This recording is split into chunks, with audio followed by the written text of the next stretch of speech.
이번 동영상에 모못은 국력이다 이런 말이 나오죠. 모못. 그죠? 씨앗 종자. 그다음에 또 아마 관심 있게 들으셨으면 앞부분에서 모못은 모든 먹이 사슬의 출발점이다. 그것도 역시 씨앗이었죠. 그래서 사실 그 종자가 그만큼 중요하다는 점을 보여주고 있는 것 같아요. 그래서 몇 가지만 좀 질문을 하고 좀 정리를 하도록 할게요. 그 육종, 그래서 육종이라는 말 들으셨죠, 그죠? 그래서 그 육종이라고 하는 거는 어쨌든 기존에 다양한 아까 그 예에서 나왔던 게 뭐였죠? 육종의 예로.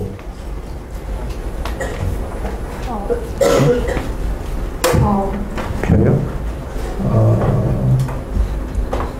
표도 나오긴 나오고. 막 그림으로 막 몇 세대에 걸쳐서 계속 교배를 통해서 우수한 형질, 성질을 만들어내는 거예요. 그래서 사과 얘기가 나왔죠. 무슨 사과? 빨갛고 큰 사과. 예, 되게 열심히 봤네요, 그죠? 빨갛고 큰 사과를 먹고 싶으면, 그죠?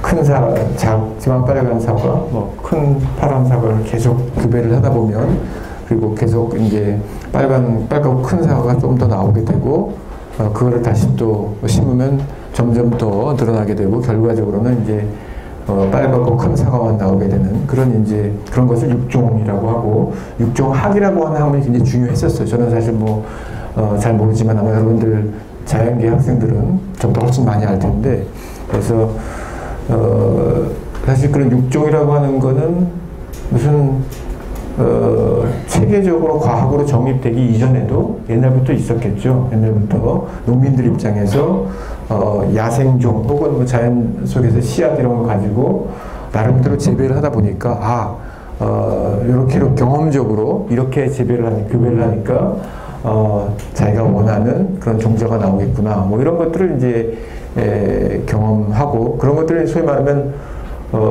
지역 지식, 토착적 지식, local knowledge라고 그래요. 그래서 이런 농민들이 그런 지식 수백 년 혹은 수천 년의 역사가 종자 안에 이쪽에서 인도의 그 전통적인 쌀 이런 것들을 보면 그런 농민들이 자발적으로 오랜 경험을 통해서 만들어 온 종자가 있다는 거죠. 그래서 그게 육종이고, 이러한 육종과는 조금 성격이 다른. 왜냐면 육종은 이제 종 내 교배를 통한 것이죠. 근데 종을 넘어서는 게 GM이죠. 유전자 변형이라고 우리가 여러분 이제 교재에도 나와 있고 우리가 좀 들여다볼 건데, 육종을 통해서 어떻게 보면 생산성이 높아졌다고 할 수 있겠죠. 그래서 우리가 알고 있는 것처럼 녹색혁명, 그죠? 녹색혁명이라고 하는 것은 high yield variety, 그래서 고수확 품종을 만들어내는 거죠. 지금 벼라든지 옥수수 이런 것들을 우리나라의 통일벼, 그죠? 이런 것들은 육종을 통한 품종의 개량, 그래서 굉장히 생산성이 높은 수확량이 큰 그런 종을 만들어낸 것이고, 그것이 이제 우리나라 쌀 자급률 달성에 굉장히 큰 기여를 했다. 이런 얘기가 나오죠. 그리고 그것을 이 동영상에서는 녹색혁명이라고 했죠, 그죠? 우리가 이미 녹색혁명을 잘 알고 있고, 근데 그 앞에 뭐가 붙었죠? 무슨 녹색혁명? 제3차? 제1차, 1차 녹색혁명이라고 했어요. 그죠? 그리고 제2차 녹색혁명이라는 말이 또 나오죠. 그 제2차 녹색혁명은 뭐예요? 유전자 변형을 통한, GM을 통한, 이제 새로운, 식량의 증산. 그래서 이 동영상을 여러분들이 좀 세심하게 들여다봤으면 조금 이렇게 여러 가지 좀 다른 결들이 섞여 있어요. 그래서 한편으로는 과학기술이라고 하는 것에 의해서 식량 위기에 이를 극복할 수 있고 인류의 미래는 여기에 달려있다고 하는 과학기술주의적인 그런 시각도 있고 또 다른 한편으로는 이것이 가지는 폐해 그래서 뭐 종자가 특정 국가나 혹은 뭐 특정 기업에 의해서 지배되기 때문에 그것이 가지는 문제점 뭐 잠깐 나왔지만 몬산토 얘기도 나오면서 그것 때문에 제3세계 농민이나 환경단체들은 또 조금 다른 입장을 가지고 있다 이런 얘기도 좀 나왔죠. 근데 어쨌든 제2차 녹색혁명은 기본적으로 아주 간단하게 얘기하자면 GM을 활용한 정말 종을 넘어서는 그래서 세계 최초로 상품화된 유전자 변형 기술을 활용한 농산물이 뭐였죠? 책에도 나오고 이 동영상에도 나왔었죠.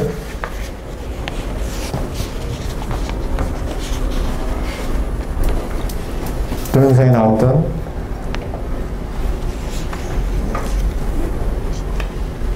최초의 유전자 변형 기술을 활용한 토마토, 그죠? 토마토. 어떤 토마토였죠? 그렇죠? 그래서 물러지지 않고 보관이 용이하고 그래서 사실 이게 이제 굉장히 상업적으로 중요하죠. 왜냐면 보관도 오래 해야 되고 뭐 칼에도 탁탁 그냥 칼질하니까 요새 보니까 바로 그냥 잘리잖아요, 그죠? 사실 그런 토마토는 제가 어렸을 때도 흔하지 않았던 것 같아요. 토마토라고 하는 건 항상 이렇게 묶어서 이렇게 입에 넣으면 그냥 막 터지고 이런 게 토마토였는데 지금은 아까 칼질을 해도 그죠? 도마에 칼질을 해도 아주 뭐 예쁘게 잘 썰리죠. 그래서 그런 이제 상업적 효용을 위해서 효용성을 높이기 위한 여러 가지 이제 기술적 개입들이 있게 됐고 뭐 그것을 뭐 이제 식량 증산 사실은 제가 볼 때 그런 것들이 주로 이제 기업들의 주장이에요. 세계의 기아 문제를 해결하기 위해서는 식량 증산을 해야 되고 식량 증산이라고 하는 것은 특히 이제 GM을 통한 이런 2차 녹색혁명이 중요하다 이런 것들이 이제 주로 이제 대기업들의 주장인데 근데 또 여기 보면 식량 위기의 원인을 또 조금 더 다르게 설명하는 부분이 있었잖아요. 그죠? 그래서 무슨 육식 얘기하고 바이오 연료 얘기하고 그래서 약간 좀 결이 다른 어떻게 보면 이 PD가 좀 너무 이렇게 막 좀 표류하고 있다는 느낌을 저는 개인적으로 받았는데 그러나 여러 가지 이야기들 생각할 거리들을 많이 던져주는 그런 다큐여서 또 최근 다큐여서 같이 볼 만한 가치가 있었는데 이 1차 녹색혁명과 2차 녹색혁명 사이에 굉장히 큰 차이가 있습니다. 이 동영상에서는 잘 드러나진 않았지만 조금만 생각해 보면 알 수 있는 게 뭐냐면 1차 녹색혁명은 그것을 주도한 기관, 행위자가 누구였을 것 같아요? 정부죠. 정부, 그죠? 아니면 국제미작연구소라든지 뭐 이런 식으로 공공적 성격을 띤 그런 기관들이었어요. 그래서 그런 기술 개발을 통해서 만들어진 품종은 그냥 어떻게 보면 그냥 무상으로 모든 인류가 보편적으로 제3세기에다가 심어 도와주고 이렇게 하면서 상당히 공공적 성격을 띈 것이었죠. 그런데 GM은 누구죠?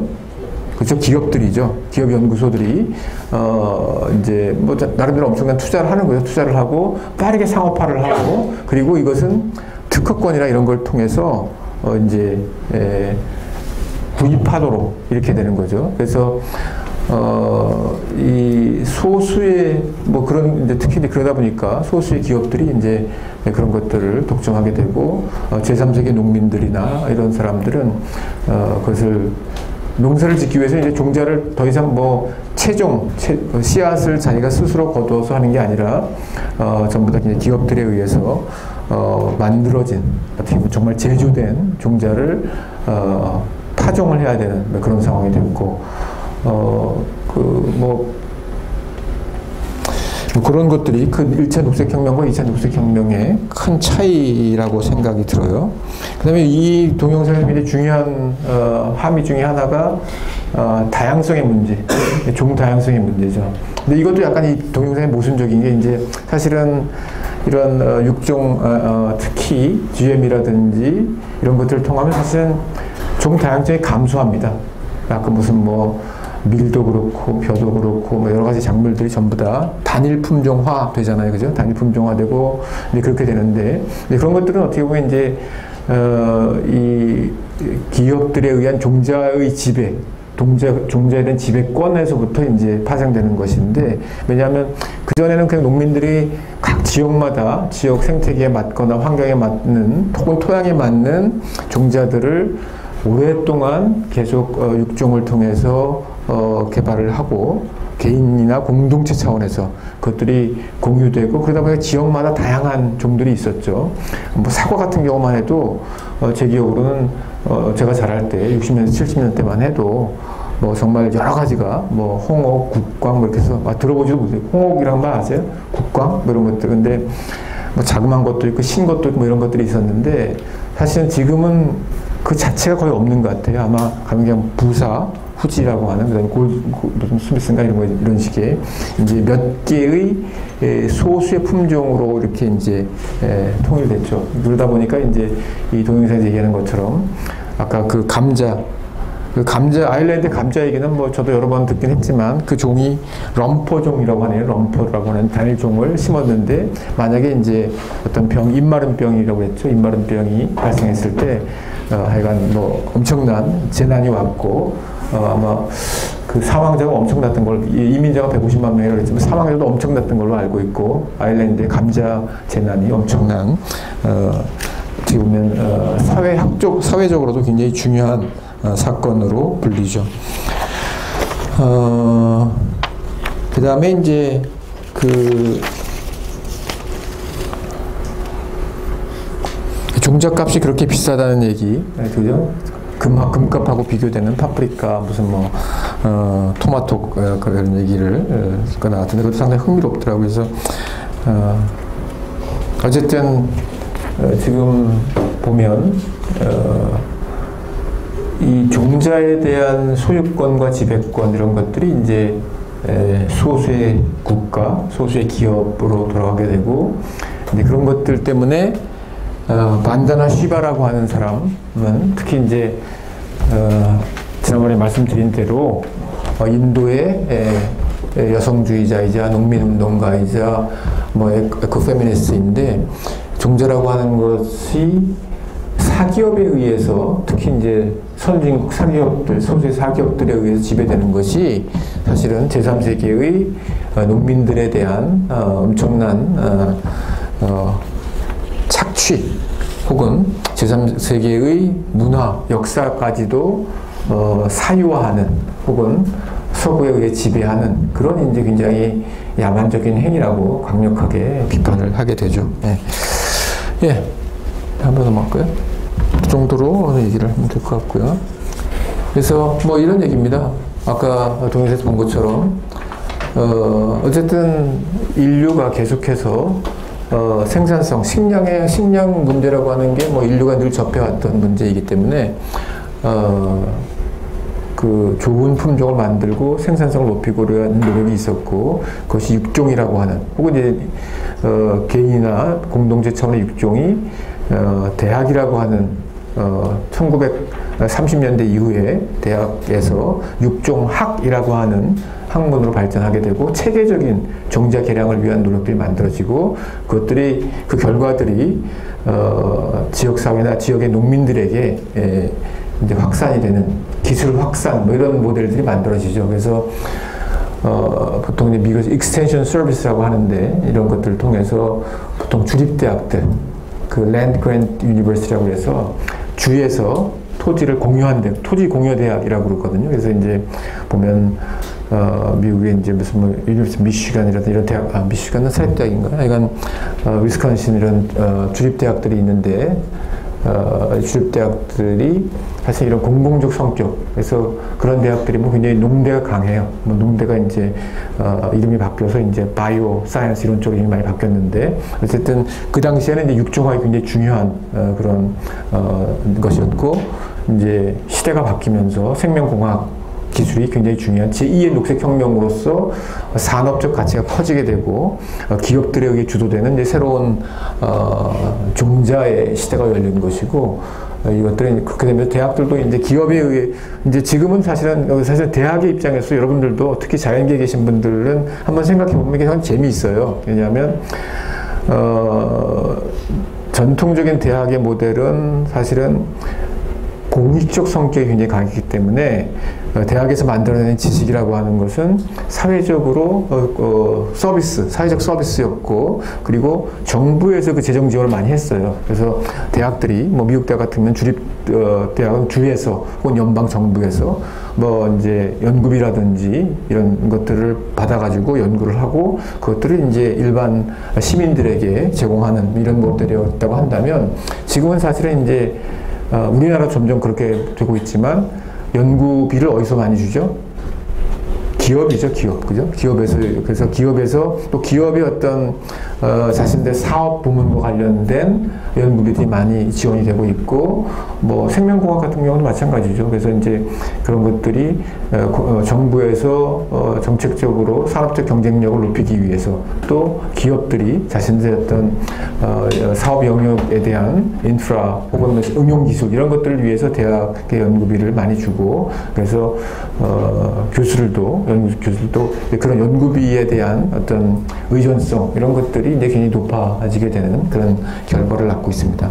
결과적으로 오늘날에 보면 사실은 이제 GM이건 아니면 일반적인 육종이건 간에 이 거대한 기업들이 이 종자 자체에 대한 지배권을 확장해 나가고 있다, 이렇게 볼 수 있겠죠. 네, 다음. 아까 나왔죠? 유전 자원 문제. 그래서 미국이 뭐 전 세계에 아까 동영상에 보면 그 씨앗을 전부 다 채종해서 보관을 하고 뭐 그런 얘기가 잠깐 나왔는데, 사실 제국주의 시대, 소위 말하면 이제 미국뿐만이 아니라 사실은 뭐 영국이라든지 유럽의 많은 국가들이 한 일 가운데 하나가 뭐 여러 가지 일들을 했겠죠. 여러 가지 사실은 뭐 문명적인 어떤 만행을 저질렀다고 할 수 있을 텐데, 종자와 관련해서 사실은 여러 소위 말하는 지역, 식민 제3세계죠 주로, 그죠?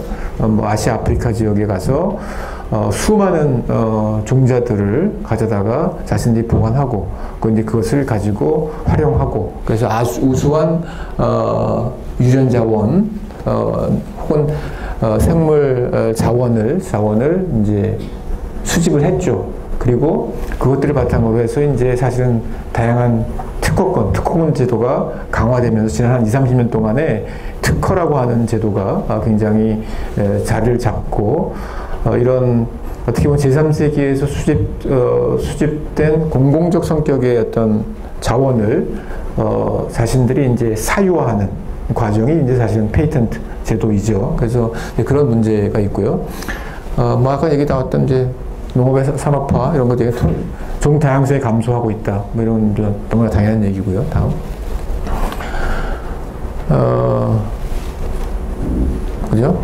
이 독점권의 문제. 과연 제3세기의 농민들이, 뭐 인도의 농민들이 수백 년 동안 만들어 온 쌀을 기업이 가져가서 그것을 그 유전적 자원에 대한 독점적 지배, 독점권 이런 것들을 주장하는 게 과연 타당한가 하는 문제 제기가 나오게 되고, 예. 그래서 이제 거기에 대한 이제 비판적 개념이 바로 아마 허남혁 선생은 뭐라고 번역했던가? 생물 해적질이라고 번역했던가요? 그러니까 뭐 동식물 해적질. 그래서 바이오파이러시. 사실은 많은 전 세계에 그 아마 80-90% 이상이 소위 말하면 제3세계 지역에서 수집된 것인데, 그것을 가져와서 일정한 뭐 가공을 한다든지 보관을 통해서 전혀 그런 법적 제도에 대한 이해나 접근성이 없는 제3세계 농민들은 그냥 뭐 앉아서 당하는 거고, 그것을 그 서구에서 만드는 서구 중심으로 만들어진 특허권 제도에 의해서 특허를 독점하고 그것을 다시 또 판매하죠. 제3세계 판매하는. 그래서 이런 것들이 이제 생물 해적질이다, 이렇게 표현을 하죠. 뭐 여러 가지 예가 나와 있었지만 교재에 보시면 콩 같은 경우는 일정한 콩 대두의 경우는 한반도가 원산지인데 사실 이제 90% 이상을 미국에서 수입하는 상황.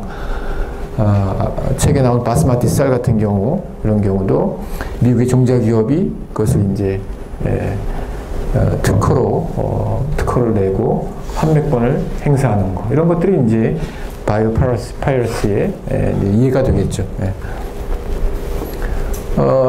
그래서 뭐 우리 동영상에서 본 것처럼 하여간 모든 어떻게 보면 먹이사슬의 출발점, 뭐 광합성 얘기 막 나오고 그러죠. 근데 종자가 그야말로 생명의 출발이고 모든 먹거리의 출발이라고 할 수가 있을 텐데, 그래서 사실 아까 그 뭐 커피, 옷, 면화로 만든 옷, 무슨 뭐 상수리 나무로 만든 뭐 벤치 이런 것들이 전부 다 결국은 종자에서 비롯된다는 얘기인데, 종자 시장의 규모가 어마어마하게 크다는 거죠. 그래서 세계 시장이 695억 달러.